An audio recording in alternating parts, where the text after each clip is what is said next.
Cara, eu tô todo imersivo hoje, hein? Me fechei Sério? aqui no quarto. Porra, me fechei aqui no quarto, tá tudo apagado. Eu tô me Caramba. sentindo ex-presos dentro da caverna, mano. Imersão, Viu? imersão. Vou tentar Ó, fazer com qualidade.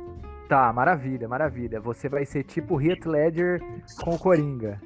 Ele ficou É, imerso lá 24 horas. Ó, então pra gente ter essa imersão, não no filme por enquanto, mas no cinema tailandês, você tá com a pauta, você tá com o roteiro aberto aí?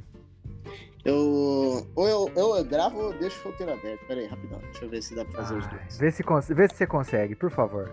Mas eu acho que dá, acho que dá. A gente normalmente faz esse pós-gravação, esse 1 minutinho, 2 minutinhos aí de bate-papo, meio sem roteiro, né? Só que hoje, como a gente vai falar sobre um filme tailandês, eu peguei o nome de 4 diretores tailandeses e eu gostaria que você falasse o nome dos 2 primeiros e eu falasse o nome dos 2 últimos. Por favor, pode Caralho, começar. cara, minha teta chegou até a suar agora. Pera aí, vamos lá. Vai. Rapidinho, hein? Anusha Bunu Yawatamia. Yanosha Swishakormpong. É isso aí? Maravilha, maravilha. Não, é porque, na verdade, era só mesmo pra você, pra essa vergonha alheia mesmo. Ah, filho da puta. E a gente vai começar a gravação agora, fechou? Anusha no Shundonodainga. E vamos lá, então.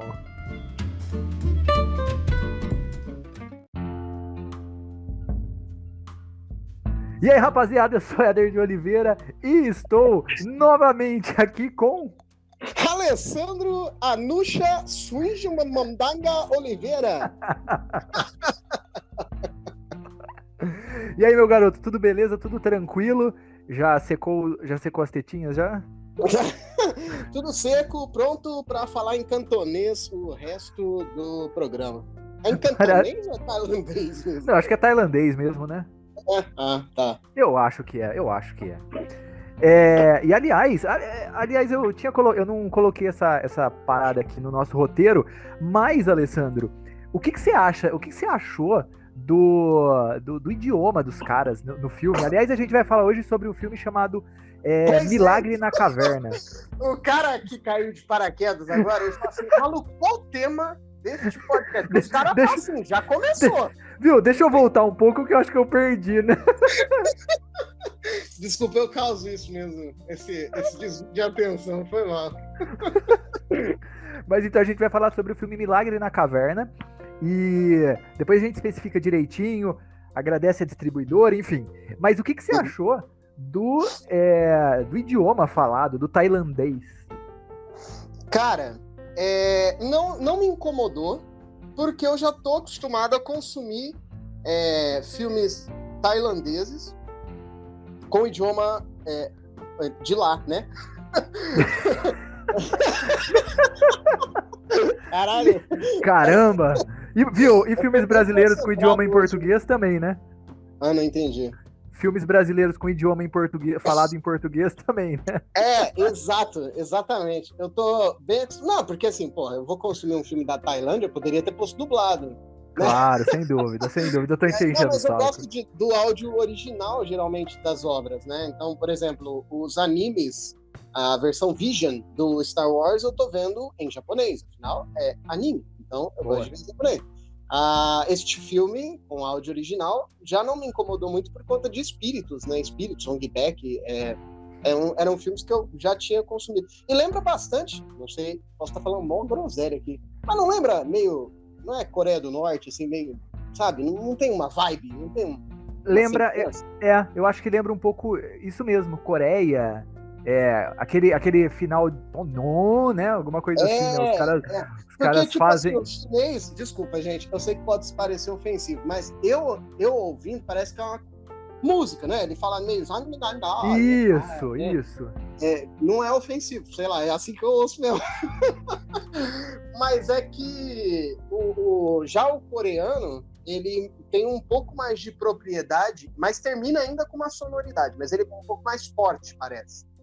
Na verdade, vamos continuar no tema. Você sabe que, assim, É o que você falou. E até uma pauta aqui, se você já tinha assistido, né, alguns filmes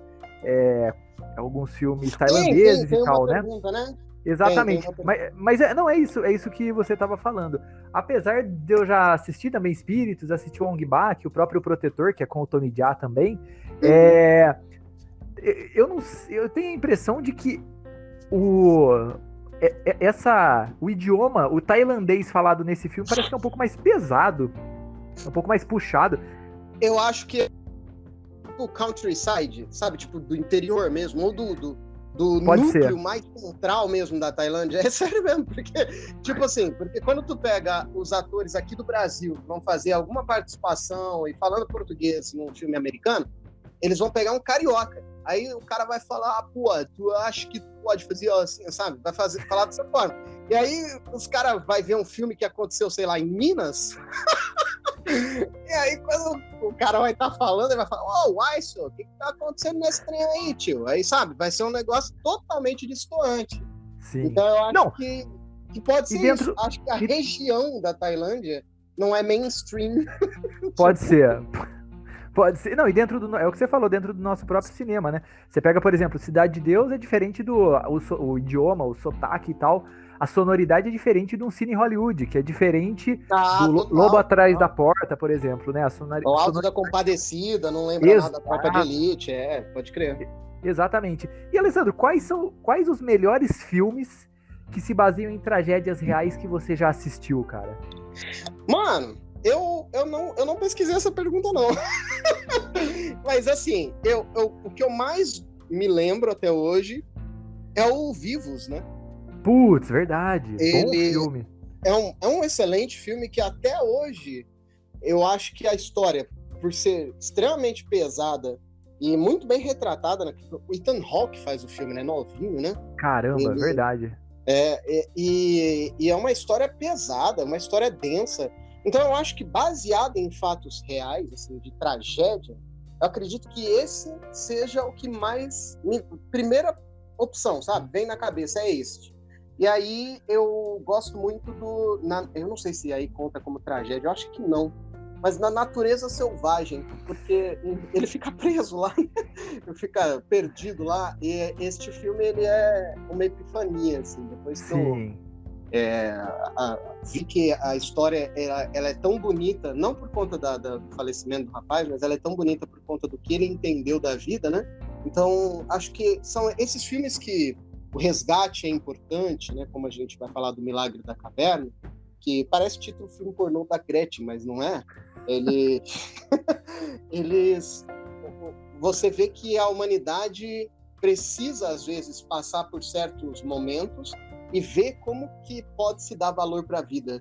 Né? Porque às vezes a gente acaba esquecendo quão importante é, né? Sem dúvida, mano. Você sabe que o Vivos foi um que você falou, eu não tinha colocado na minha lista, mas sem dúvida. Vamos lá de novo. Passou um Transformer, não foi uma moto. O Optimus Prime correu em Ilhéus. Meu Deus do céu. Mas então, os filmes que eu tinha colocado eram 127 Horas. Top. Enchente, Quem Salvará Meus Filhos, que esse filme passou inúmeras vezes na sessão da tarde. E eu acho... Eu acho que é muito bom esse filme, hein? E ele não é gigante orçamento, não. Não. Ele é muito, muito bom. Outro que eu me lembrei agora, falou em enchente, é aquele da Tsunami. Sim, o Impossível, né? Impossível, com o Tom Holland, cara. Exato. E a Naomi Watts e o Ivan McGregor, né? Que era o esposo dela. O Obi-Wan, exatamente. Exato, cara. Realmente são filmes baseados aí em fatos reais e tal, e que cara, se vocês que estão ouvindo não assistiram, a gente recomenda, né? Todos eles, aliás, né? Principalmente essa segunda, todos são muito bons, Vivos, 127 Horas, mas esse da enchente que tu falou, ele é um filme que pode ser até comparado com o Milagre da Caverna. Pode. Por conta do orçamento ser bem baixo, mas a qualidade da história é muito, muito boa. Nossa, que filme muito bom, cara. Parabéns, eu não lembrava dele. Então, e é um filme, cara, é um filme constante, assim, quando eu penso apesar de eu quase nem comentar muito dele, mas quando eu penso em Sessão da Tarde, assim, ele me vem à cabeça, assim, A Lagoa Azul, com certeza, é um filme baseado em fatos reais. Total, de desastre mesmo. Então, indo nessa linha, você curte, não da Lagoa Azul, obviamente, mas dos filmes de tragédias reais, mas você curte filmes com essa temática também, assim como eu, né? Acho legal. Assim, eu ia falar epilético, hein? Eu ia dar uma de Pablo Vittar agora. Eu sou eclético, né? Eu sou eclético para filmes e músicas, porque o que tem que me prender vai ser ou o roteiro, e por muitas vezes, quando o roteiro é cansativo, a atuação, né? E aí, quando consegue fazer a maestria de tudo, fotografia, atuação, roteiro, tudo orna, é um filme magistral. Mas quando filmes de desastre, sabe, tipo 2012, o roteiro eu cago e eu quero ver os efeitos especiais. Filmes com desastres baseados em fatos reais, eu quero ver a superação. O roteiro, a superação é que já me prende. E aí eu vou em frente. Não, sem dúvida. Você sabe que a gente tava comentando do Impossível, é um filme que eu assisti a primeira vez e não gostei tanto. Agora eu também nem sei porquê. Talvez é aquilo, né? Às vezes o filme é bom e não te pega, né? Às vezes também não era o timing, né? Às vezes Pode ser. Num momento que não era o timing para ver um tipo de filme desse. Exato. E aí as outras vezes que eu assisti, porque eu já assisti esse filme várias e várias vezes, cara, é maravilhoso, né? É maravilhoso. Sim, é o que você falou. A questão da persistência de você tentar ficar vivo, né, do personagem, enfim, tentar ficar vivo e dos outros irem pra tentar salvar. Cara, você acaba se colocando no local, no papel, né, na pele do personagem que tá passando por aquela aflição, né? Tem um Owen Wilson também, que eu não sei se é baseado em fatos reais, mas é basicamente sobre uma tragédia e ele tem que recuperar o filho, sabe? Bem legal também. Caraca, isso eu não sei qual é, não. Tá na Netflix, eu também não sei o nome, mas tá aí, a informação sempre de qualidade trazida por mim. Não, a gente vai do Owen Wilson, uma hora vocês vão encontrar esse filme aí. A gente vou pesquisar aqui, e aí Antes de acabar o episódio, tu me traz isso. Claro, sem sombra de dúvidas. E aí, Alessandro, voltando aqui pra pauta, o que você acha dessa relação da mídia e dos espectadores com essa questão da tragédia? E eu digo não, óbvio, né? Não especificamente da sétima arte em si, mas quando a tragédia ocorre, no caso, como acontece no Milagre da Caverna, por exemplo, então tem vários repórteres e tal, e no fim das contas o filme nem aborda tanto a questão daquele repórter filha da puta e tal, mas o que você acha dessa questão? Você acha que somos carniceiros e... Pois você tirou a palavra da minha boca, irmão. Porque assim, a gente não acabou não contextualizando, mas o filme ele é distribuído pela... Qual o nome da distribuidora? A2 Filmes. Isso. Ele é distribuído pela A2 Filmes e conta a história. É um filme bem independente e com baixo orçamento, mas ele conta a história real daqueles 13 meninos. 13 não, né? Acho que 12. E o foram 12, né? Isso, e o técnico, né? Era um time de futebol. Exatamente, que ficaram presos dentro de uma caverna e inundou, cara. Alagou o negócio, e eles iam morrer afogados, e eles passaram muitos dias lá e comoveu o mundo inteiro. É lógico que um tipo de reportagem como essa, na realidade, vai gerar views, vai gerar like, vai gerar audiência, ibope. Com certeza quem estiver fazendo a cobertura vai ganhar em cima disso. Isso daí não tem o que dizer. O jornalismo existe para isso, para retratar o que está acontecendo. Mas aí a gente tem certos jornalistas, tipo o Bart aqui do Brasil, sei lá se é Batman. O Bach. Que é um babaca, que ele pega o sofrimento, a dor das pessoas e quer fazer sensacionalismo com isso. E existem esses tipos de jornalistas que eu desprezo veementemente, que é a palavra de 2020 e 2021. Não é? E aí, o ser humano que está acompanhando, por muitos, pela ótica de muitos, a gente está acompanhando e querendo que tudo acabe bem. Pela ótica de outros, a gente está acompanhando os carniceiros, que querem ver morte, quer ver corpo. Quer ver quando as crianças saírem de lá afogadas, fica falando o dia inteiro que não vai dar certo, que não adianta. E a gente vê isso muito bem retratado no filme, cara. Tem gente que vai pra missão falando, mano, esse cara já morreu, você tá ligado, né? Já era, já... Porra, isso é muito deprimente, cara. Isso é muito desmotivador.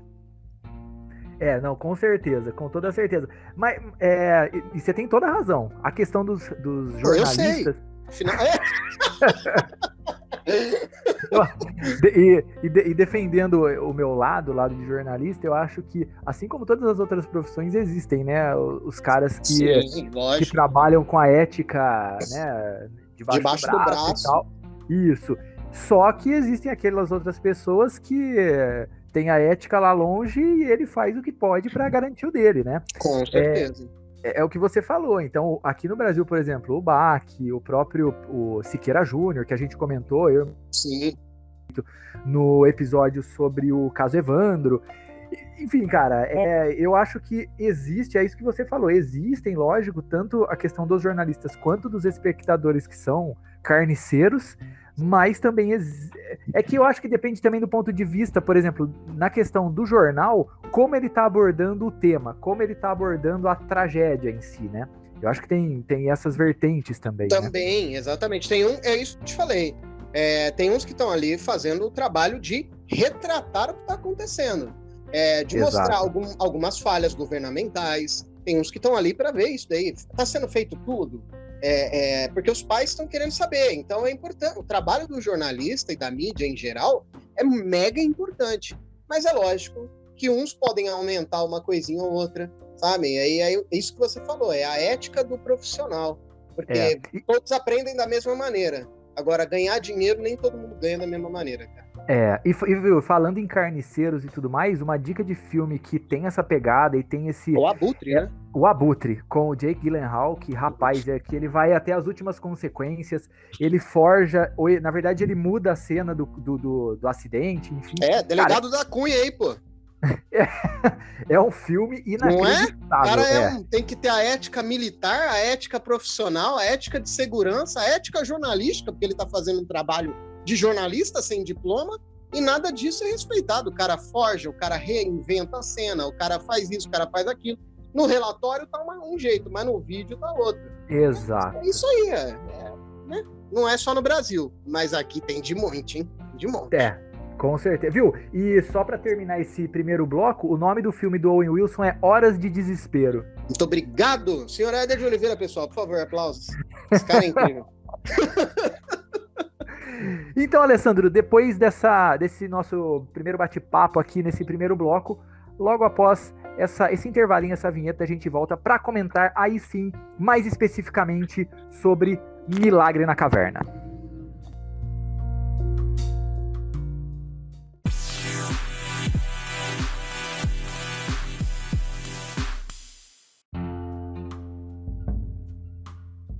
Voltando aqui para o segundo bloco, Alessandro, a gente já até comentou a respeito, mas acho que a gente deve muitos agradecimentos à A2 Filmes, que é a distribuidora e que disponibilizou esse link em primeira mão para a gente assistir. Então, muitíssimo obrigado. E valeu demais. E quem sabe não role outros podcasts falando a respeito... Não puxando o saco, porque afinal não é necessário, mas é que a A2 Filmes tem o tipo de filme que a gente adora comentar. Tu já percebeu o catálogo de filme delas, cara? Tem muita coisa. Tem Gary Oldman, tem... Como é que é o nome do Dolph Lundgren. Cara, tem coisa muito boa, tem coisa muito trash, tem coisa muito brucutu. É um catálogo bom. Pra quem não conhecia a A2 Filmes, fique atenta. Essa produtora e distribuidora vai dar o que falar. Exatamente, cara, é show de bola mesmo, é a2filmes.com.br, tem o catálogo deles lá, e o Milagre da Caverna, que é o filme que a gente vai falar, tá lá também no catálogo, o filme tá em cara, eu já vejo aqui pra vocês, mas tá, se não me engano, em 2 streamings. Esse filme, Alessandro, ele foi filmado em 2019, chegou no Brasil agora, em 2021. Acho que muito mais por conta da pandemia, não foi não? Pode ter sido, e também... Porque assim, como o filme era para fazer sucesso lá, eu acredito, né? E ser distribuído a partir de 2020, aí 2020 deve ter dado uma enrolada boa para distribuir, cara. Não, com certeza. E tem a questão também de que, o filme, ele tá na Free TV e na Pay TV também, que são as licenças disponíveis aqui para o Brasil. E tem a questão também que esses filmes, há 2 filmes, eu já fui lá e tal, que fica em Barueri, e eles garimpam muitos filmes que são um tanto quanto desconhecidos, assim. E o Milagre da Caverna era um desses, e eu acho que foi extremamente acertado da parte deles trazer esse filme que ninguém, né, ninguém tinha pegado e tal, os direitos para distribuir, e assim... Pô, e pra gente conhecer um pouco mais dessa história, porque as coisas que como aconteceu lá na Tailândia, as coisas que aconteciam por lá não eram tão bem explicadas para cá. O jornalismo internacional traz, mostra e acabou. Segue o ritmo daqui, né? Tem as notícias do nosso país para falar. Então, a gente agora pode ter uma perspectiva bem completa do que foi esse resgate. Sem dúvida, sem dúvida. E é uma coprodução Tailândia e Irlanda, e até por isso também, né? Cinema tailandês, assim, vem muito pouco pra cá. E aí eu acho que também por conta disso, essa relativa demora de 2 anos para chegar até os streamings aqui no Brasil. Sim, eu não conheço nada do cinema irlandês também, não. Cara, eu não sei. Eu acho que eu também, de cabeça, assim, eu não lembro de nenhum filme irlandês, não. O diretor, Alessandro, é o Tom Weller, ele é tailandês, e ele tá em seu 3º filme, esse é o 3º filme que ele dirige, e eu fiz umas pesquisas aqui, talvez esse seja o filme mais relevante e famoso até o momento da carreira dele. E aí eu vou já pra pergunta inicial. Alessandro, o que você achou do filme? Eu achei bom. Um filme bom, mediano, e aí em alguns momentos cansativo. Não sei se você sentiu isso, mas eu achei... Ele é um filme consistente, ele tem takes interessantíssimos logo de início, mas em alguma... Parece que na montagem, eu não acho que a direção é o problema. Eu tenho algumas críticas à montagem do filme, porque parece que em alguns momentos você se perde na timeline, porque acontece o que acontece com os jogadores, né? Caem lá e ficam por lá. E aí, quando você começa a falar disso, ó, a gente precisa ver que os caras estão sumindo há 3 dias. O negócio aconteceu agora. Tipo assim, acabou de acontecer no filme e já tá 3 dias. Cara, mas eita, peraí, eu não vi essa passagem de tempo. E aí, quando os caras começam a montar e puxa a bomba, tá não sei o que, ó, os caras estão lá, você tem há 13 dias. Eita, peraí, cara. Eu não vi isso acontecendo. Mas são pequenos detalhes que a gente releva. Porque eu acho que a montagem não se atentou a falar assim, cara, passaram-se 13 dias, 20 dias depois, 15 dias depois, não importa. Acho que não se atentaram a isso. É jogado na sua cara, 13 dias, a informação, você fala, eita, já, tá, ok, agora eu tenho essa informação e a gente começa a trabalhar. E isso gera uma urgência, fazendo com que um filme que tem um pacing, um compasso lento de construção, em alguns momentos se torne mais apreensivo. E isso transforma o filme que poderia ser muito ruim em um filme bom. Exatamente. Essa questão que você falou, eu também senti que às vezes fica um pouco confuso realmente essa passagem do tempo, essa timeline aí. Uhum. Tem a questão, e obviamente não é uma desculpa, que eles comentam o seguinte, né? Logo no início do filme, e que eu achei uma coisa interessante, é que eles falam assim, bom, aconteceu tudo isso, tudo que você vai ver aconteceu de fato, porém, como é um filme, é baseado em fatos reais, a gente vai trocar algumas coisas pro clímax de fato ficar mais interessante, pro meio do filme ter coerência com o início, e etc e tal. Então, isso eu achei uma coisa interessante. E uma outra coisa também é um filme que, de fato, a gente não conhecia, de fato, a gente nunca tinha ouvido falar, e assim... Cara, como eu não esperava nada, me agradou bem, viu? É um filme então, acho que esse é um ponto interessante também. Para quem for ver o filme, agora que ouviu o nosso podcast, já vai com uma expectativa. Mas como a gente não tinha noção do que viria, eu acho que cada takezinho foi sendo uma surpresa agradável. Né? Vai construindo, em alguns momentos você fala assim, cara, isso não era preciso. Eu não sei se você faz isso quando você, por exemplo, eu vou ver um filme para um podcast, eu vou ver um filme para uma resenha, eu meio que vou cortando ele na minha mente, falando, cara, isso aqui era desnecessário, podia tirar isso, a edição podia ter feito isso, a fotografia podia ter sido essa, a câmera não precisava desses tais movimentos. Nem no começo do filme, tá chovendo bastante e tem um soldado numa trilha, meio num matagal, assim, e ele tá andando em certo momento, a câmera dá aquele de José Padilha, quando o Bob tá subindo o morro e o cara tá com a câmera balançando pra você sentir que é sujo, é cru a filmagem. Exato. Só que isso geralmente é pra uma coisa crua. Aí o cara tá indo pegar um papel, irmão. Aí não precisava daquilo. Poderia ter feito um plano sequência diferenciado e tal. Mas aí, whatever, né? O cara fez um bom trabalho e isso não atrapalha em nada o filme. Não, realmente são determinados pontos que a gente vai comentar aqui e que de fato não atrapalham em nada, mas foi um outro ponto que eu coloquei aqui. Assim, eu acho que, assim como a gente fala, por exemplo, do Zack Snyder, que ele, beleza, uma hora você colocar uma câmera lenta, beleza. Agora a segunda vez, tá, ok. Agora a terceira vez já cansa. Agora aí Adams pegando um café e tu colocar uma câmera lenta de quase 1 minuto dela saindo de uma cafeteria. Porra. Meu Deus do céu, esse café ele tinha que explodir na mão da Amy Adams pra fazer sentido. Eu fiz essa comparação porque é a questão da câmera trêmula que você falou. Exato.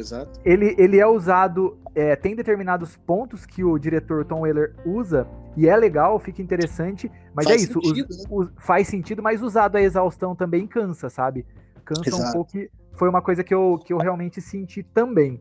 Aí, Alessandro, você acha que esses filmes de baixo orçamento, como é o caso do Milagre na Caverna, eles são uma solução para contar uma história de fato? Porque, no fim das contas, eu tô pensando aqui, a gente até comentou a respeito disso, e a gente fala também a respeito do Cidade de Deus, que foi um filme que teve baixo orçamento e fez o sucesso que fez, né? Será que para um grande estúdio que pegasse esse filme, será que o diretor teria a mesma liberdade? Eu não digo nem liberdade, porque assim, eu não sei como é que funciona as licenças de cinema por lá, mas vamos falar de um Hollywood, por exemplo. Hollywood começa a tentar comprar a licença e falar sobre essa história, beleza? Primeiro que eles vão enaltecer qualquer pessoa que não seja tailandesa, qualquer um. Eles não vão dar valor em ninguém que teve soluções inteligentes, como aquele técnico da bomba d'água, que é muito bem retratado o quão ele foi injustiçado no começo do filme. Porque ele tem uma solução e ele tá vendo o erro, porque eles precisam drenar a água para os mergulhadores começarem a entrar. Isso, e na verdade eles estão vivos. Na verdade, tem uma mangueira que tá drenando a água, mas ela é muito pequena, né? A água, ela não tem, ela suga muito líquido, mas a vazão dela é muito pouca. Então eles precisavam de uma que fizesse uma sucção forte e que tivesse uma vazão maior ainda. Então esse cara tem a bomba. E ele fala pro cara, eu tenho uma bomba melhor. Vocês não vão conseguir trabalhar com essa bomba aqui. Precisa ir lá no governo, irmão. Isso aí você precisa fazer um requerimento. Mas caraca, tem vida em risco, entendeu? E os caras têm medinho de desrespeitar algumas regras burocráticas. Se isso fosse na mão de Hollywood, o Will Smith ia estar lá, tá ligado? Ele ia ser o herói. Não é? Você não imagina isso? O cara o cara irlandês, milionário, né? Ia ter um trailer onde o Will Smith ia estar saindo da água, tá ligado? Will Smith. Aí tipo assim, calma, nós precisamos salvar as crianças. E ele bate na mesa, eu vou salvar as crianças, sabe? Então, ia ter uma dramaticidade em cima de um cara, quando a história é mais importante. Então, eu acho que pode ser uma grandíssima solução você ter um elenco desconhecido e um filme de baixo orçamento, porque a história é que fica em relevância. É o contar e o andar daquela história que vai fazer você gostar ou não. Exato. E uma coisa que eu concordo plenamente com você, eu acho que essa questão de trazer um elenco desconhecido para o grande público, porque assim, né, pode até um ou outro ser conhecido lá na Tailândia, mas assim, pra gente, de fato, é completamente desconhecido, né? A não ser que tivesse o Tony Jaa lá, eu ia saber quem que era, entendeu? O cara mete a joelhada na cara do governador, né? Então, assim, tem essa questão e você tá coberto de razão. Peraí, deixa a moto passar aqui. Cara, você tem certeza que não tá tendo a batalha de Transformer aí? Você já olhou pela janela? Seria interessante.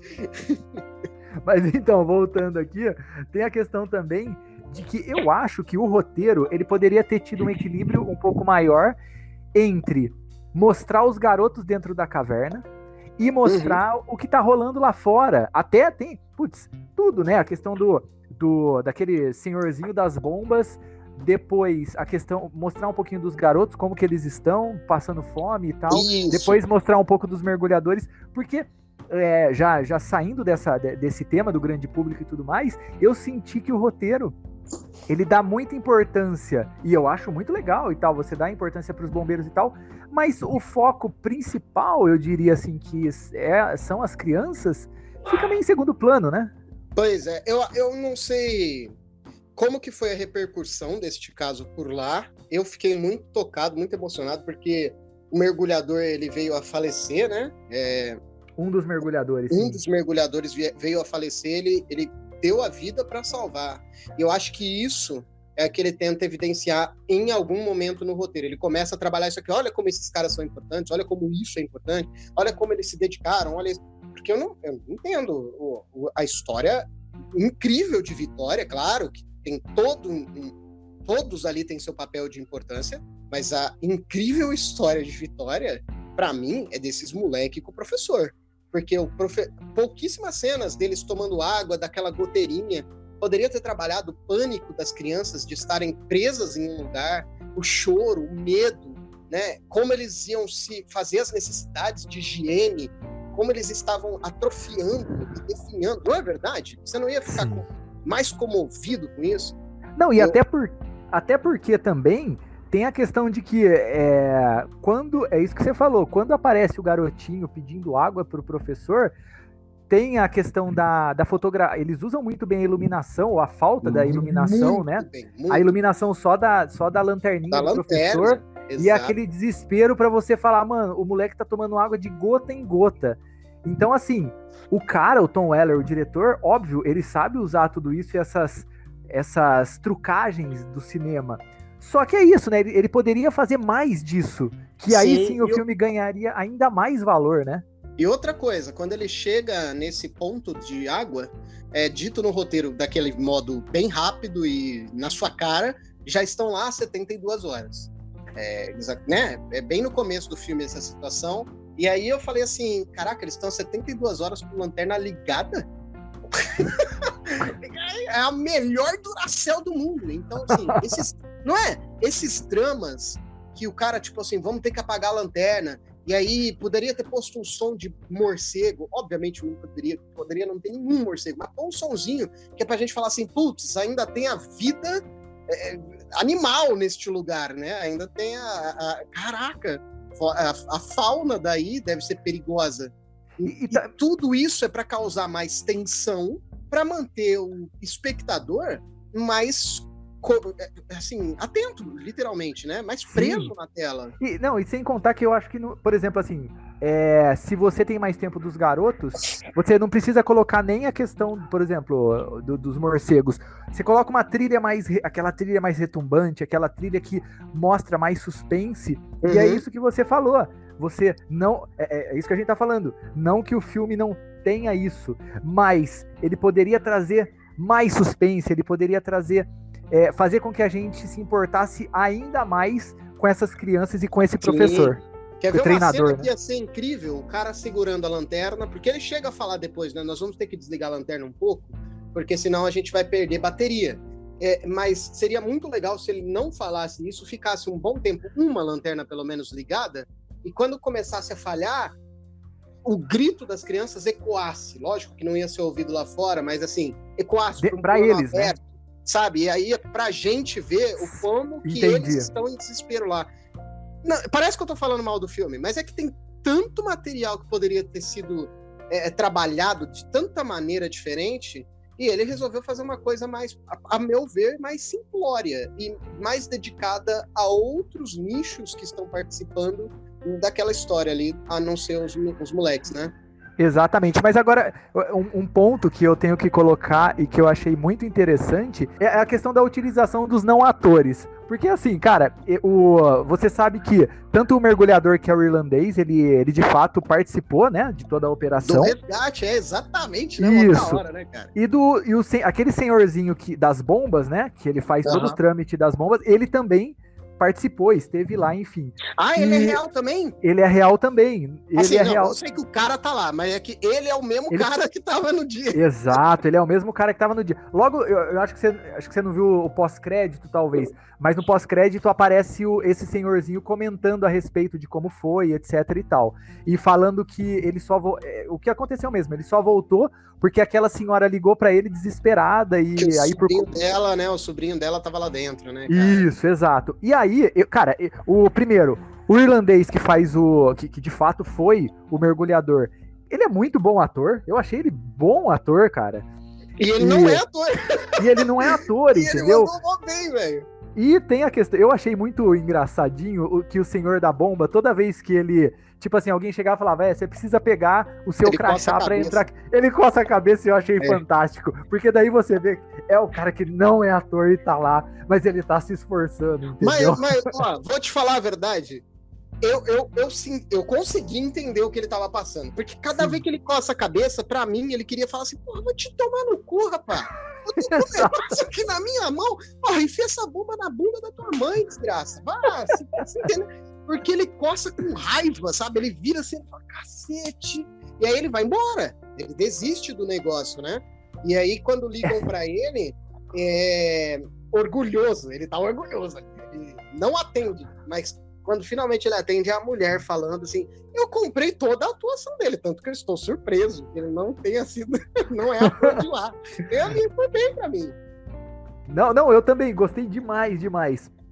Mas assim, é o que eu falei pra você. Você vê, no fim das contas, que ele é um cara que o diretor pegou na mão dele e falou, bom, atua desse jeito. Bom, faz isso, entendeu? Sim. E assim, é isso, comprei ele tá totalmente 100% scriptado. Exato, mas eu comprei totalmente todas as coçadinhas que ele dá na cabeça. Exatamente. E, cara, você acha que a falta de um protagonista específico, porque assim, num panorama geral, assim, no cinema e tal, a gente tá acostumado, óbvio, a acompanhar um protagonista nessa 1h30, 1h40 de filme, né? O filme acho que tem 1h40. Isso aí, 1h43, se eu não me engano. Isso. Você achou que a falta de um protagonista atrapalhou essa sua imersão? Então, demorou pra ter imersão, porque eu achei que ia trabalhar mais nos moleques. E aí, mas trabalha rápido. Aparece eles lá, tá todo mundo muito bem. A maquiagem eu achei um pouquinho zoada nesse quesito, porque tá sempre todo mundo muito bem, né? Os caras tá alimentados, sempre gordo, tá tudo de boa, tá ligado? Não, tá tudo bem aqui, tá suave, estamos pegando sol, vitamina D em alta, tá tudo tranquilo. Mas quando sai lá fora, quando sai lá fora é redundante. É redundante. Quando sai e os outros pontos começam a ser explorados, aí eu esqueci deles lá dentro. Pra mim, eles não seriam os protagonistas mais, e aí eu foquei nesse carinha da bomba. Mas logo o problema dele é solucionado, e aí vem outro pessoal para você prestar atenção. E aí, na verdade, depois que é solucionado o problema da bomba, eu acho que logo passa pro cara da Irlanda, né? Que é o mergulhador, né? Exato. Aí o mergulhador chega lá. Eu falei, mas acabou o filme, tem o quê? 30 minutos. É isso aí, valeu, porrada. É um curta. Porque os caras chegou lá, pronto, agora mete cilindro na boca de todo mundo e vamos embora. Mas aí outros problemas começam a ocorrer. Eu não sei descrever. Não atrapalha, mas você não tem uma guia, você não tem um fio guia. Você tem que se pegar pequenos trechos e se apegar a eles até eles terem solução. Quando eles tiverem solução, você larga a mão rapidão e vai para outro, porque senão você vai ficar perdido, você vai ficar atrasado. Não sei se atrapalha, se é a palavra correta. É estranho. Isso, estranheza. Exatamente. Causa uma estranheza. E é o que você falou, você tem que se aproximar do personagem nessas variáveis, assim. Então, no primeiro momento, você tem que se apegar aos garotos. Aí, no segundo momento, ao senhorzinho da bomba. E no terceiro momento, ao irlandês. Então, assim, é o que você falou, né? Como é um filme de 1h40 só, você... muito... Você tem que pegar essa movimentação muito rápida, né? Sim, sim. E não é como se esses personagens fossem 3 protagonistas ou 4 núcleos de protagonistas. Não, eles são importantes e descartáveis ao mesmo tempo. Então, é estranho. Talvez seja o costume de filmes assim que contam histórias reais, só que na Tailândia. A gente está acostumado com outro tipo de observação. Narrativa, né? Exatamente. Então a gente tem uma ótica para seguir dentro de um filme desse, sacou? É estranho, não atrapalha, eu acho. Não é o que você falou, causa essa estranheza por conta da linguagem, talvez. Eu marquei um ponto aqui também que eu me senti em um ponto específico vendo aquele tipo, a narrativa da novela da Globo, no seguinte sentido. Tem uma hora que o cara acabou com o filme, né? Não. Acabou. O que eu quero, você vai entender onde eu quero chegar. Porque eu acho que esse ponto especificamente, essa fala, esse diálogo, na verdade, ele poderia ser cortado do filme. Eu vou explicar.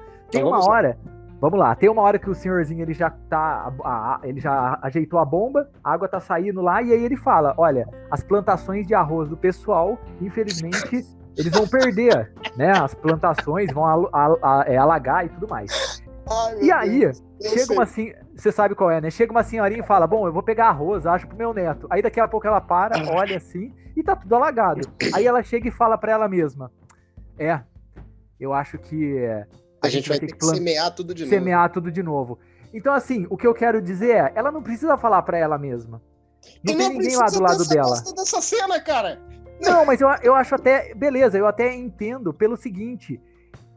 tem um foco e tá todo mundo desesperado por conta dos garotos? Tem. Mas tem uma sociedade ao redor que precisa do arroz, que precisa de toda aquela plantação e também tá perdendo, entendeu? Não, mas tu não concorda comigo que essa senhorinha é outro núcleo que a gente pode se apegar ou não, né? Porque ela é constante no filme. Ela que faz a ligação, ela que fala do arroz, ela whatever.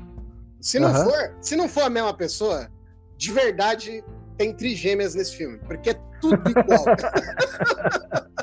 Porque eu acho que essa cena é totalmente inútil, porque afinal ele já mencionou isso na cena. E acabou, a dramaticidade estava ali. Você pode se focar e falar: caralho, tem uma sociedade que vai se prejudicar por causa disso, hein? Caramba! E se fosse para falar sobre a perda da plantagem, do plantio de arroz, daquela estação inteira, você ia trabalhar isso no roteiro muito mais. Eles trabalham 3 segundos. Vamos buscar um arroz ali. Ih, tem que semear tudo de novo ali. E acabou, nunca mais é falado nisso. Então poderia ter ficado somente no cara lá, putz, só que a gente tá atacando água daqui, vai ferrar com os caras lá da agricultura, vocês estão ligados, né? É verdade, nossa, tá, não sei o quê. Mas o governador vai fazer um comunicado, isso aqui é em primeiro lugar. Ponto. Acabou. Não precisa daquela cena. Até porque também, vamos supor, né? Óbvio que não caberia. Mas se fosse, ao invés de um filme, uma série, que aí sim, você tem diversos núcleos narrativos, aí você poderia chegar e mostrar de fato como que essa região está sendo afetada, né? Por conta dessa água que está transbordando, sei lá para onde, né? Com certeza, concordo. E tem a questão também que eu achei, e eu até estava comentando aqui, que a fotografia, não só dos planos fechados e tal, mas os planos abertos também, é lindo, né? É excelente, e cada paisagem fora de série lá, hein? Sim, cara, o diretor teve, junto do diretor de fotografia, teve uma cautela, porque eu estava assistindo ontem o Inharrito, o Regresso. Tá? E aí a fotografia, parece que ele usa uma câmera angular de 16mm, sabe quando você fica, parece que tá indo pro olho de peixe, mas não tá, e ele pega as árvores de baixo para cima com aquela luz natural.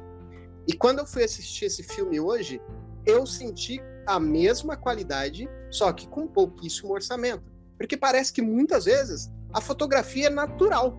Ele quis manter as coisas sem aquela iluminação totalmente artificial. Essa cena da caverna mesmo, que o garoto está tomando água com gota, ele deixa toda a atenção no tremor da lanterna e não tem iluminação, você não vê os outros.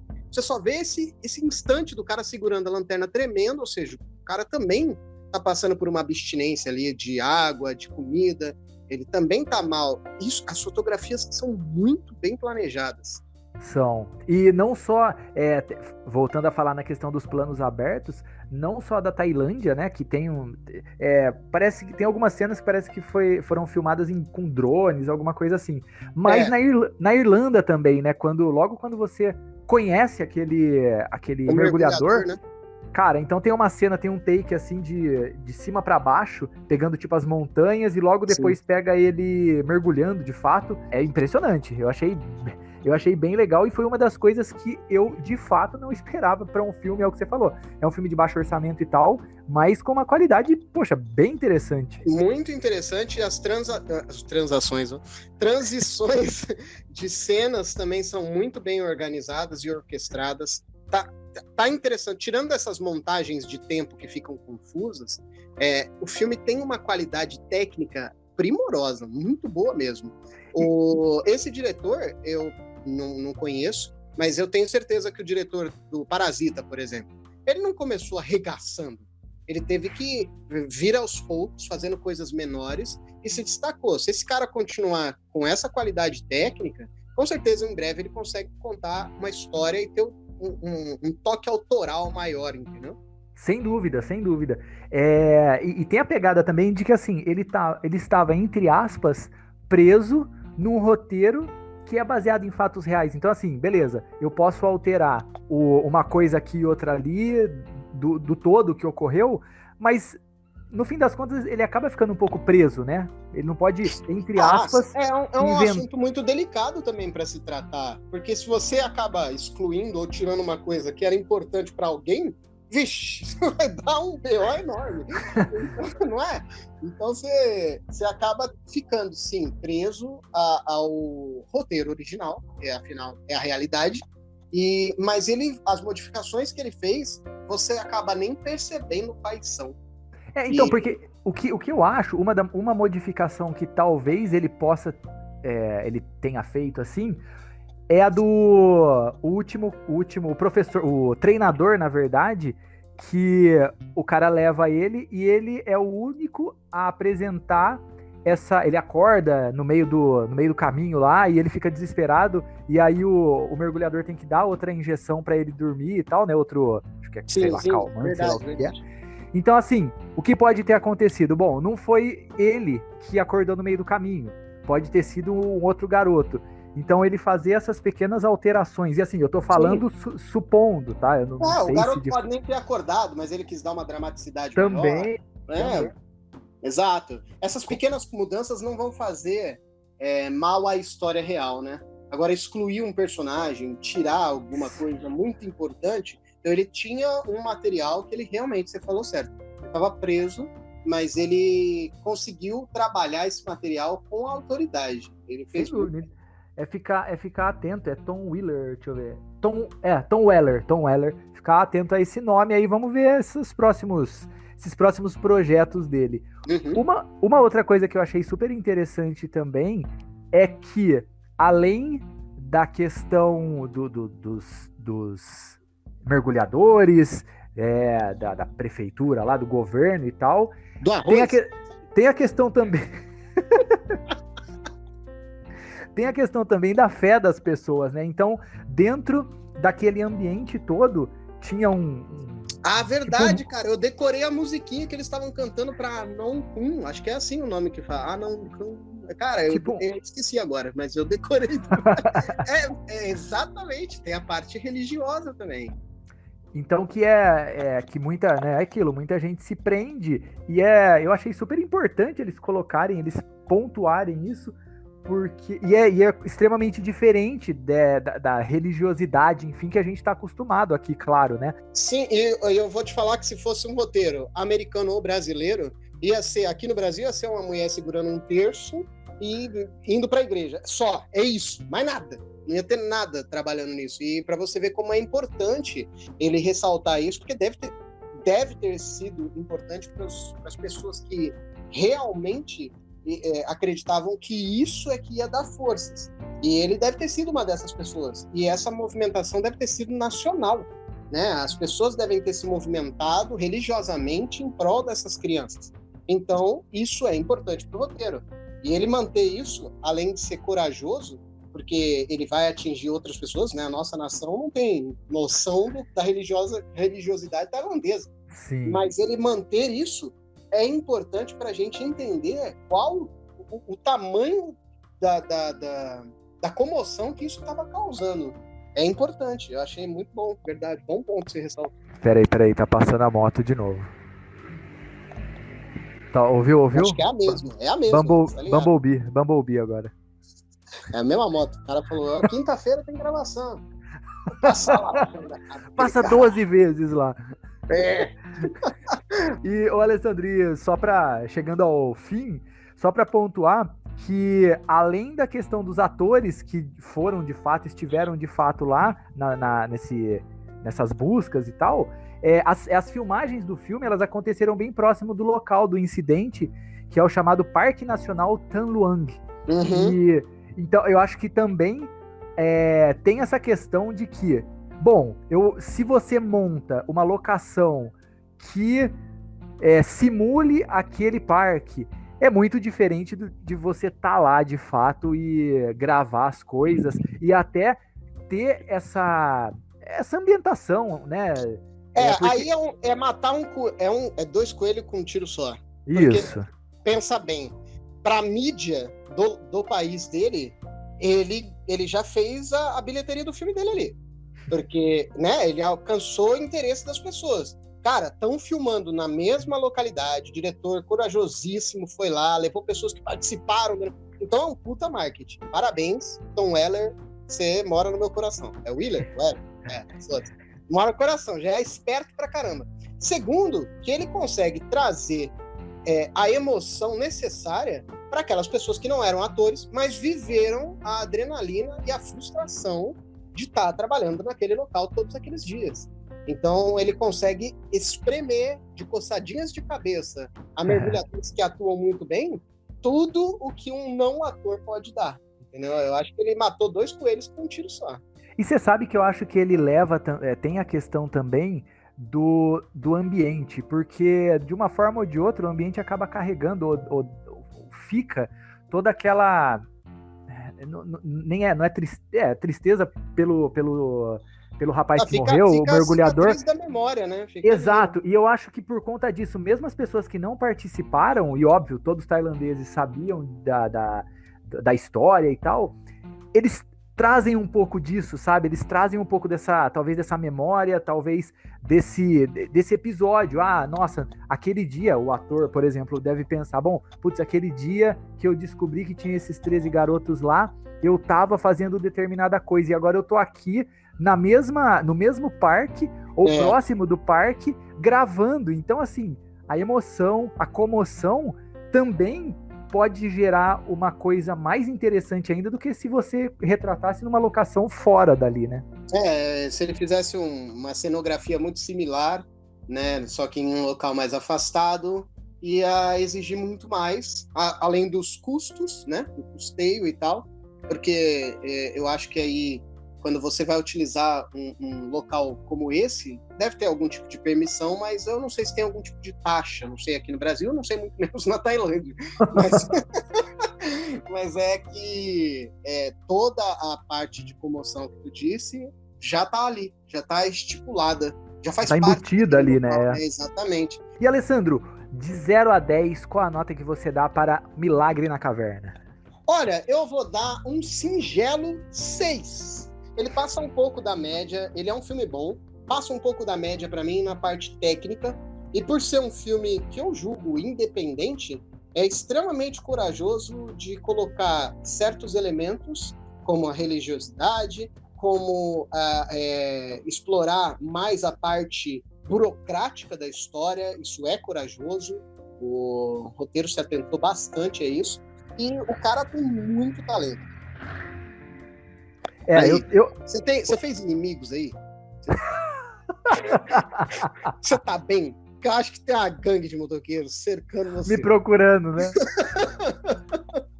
E, Alessandro, eu também dou nota 6. E, além de tudo isso que você falou, Existem determinados filmes que você dá aquele 6, você tá esperando, você tá na expectativa, aí você assiste e fala, puta, eu dou nota 6, mas eu queria tanto ter dado 8, mas o filme é, Sim. sabe, meu Deus, é tão mais ou menos. Esse filme é um 6 com, cara, com felicidade eu dou. Realmente, também. porque é isso, é um filme que, de fato, eu não esperava nada, ninguém sabia nada, né, eu de fato não sabia da existência desse filme, mas me surpreendeu, e é o que você falou, ele fica um pouquinho acima da média, né, por conta de todos esses detalhes que a gente comentou, já estamos comentando há 1 hora aqui, e é isso. E é isso. É um filme que vale a pena ser assistido, é um filme que detalha determinadas coisas que a gente não sabia, que não foi mostrado na época da cobertura, enfim, do fato, né, especificamente. E então vale a pena assistir com toda certeza, e feliz por ter esse filme nos streaming, né? Oh, com certeza, e agradecer novamente aí a A2 Filmes, que mandou uma excelente recomendação pra gente. Que venham mais. Pô, tô no aguardo. Certamente. Então, Alessandro, muito obrigado por participar aí de mais um podcast. Para você que tá assistindo, quer sugerir um filme pra gente bater um papo? Assistindo, de novo. Que merda é essa, cara? Escutando. Para você que tá escutando o podcast e quer sugerir algum tema pra gente falar, algum filme, alguma série pra gente comentar, entre em contato em contato@cinemapipoca.com.br. Exatamente.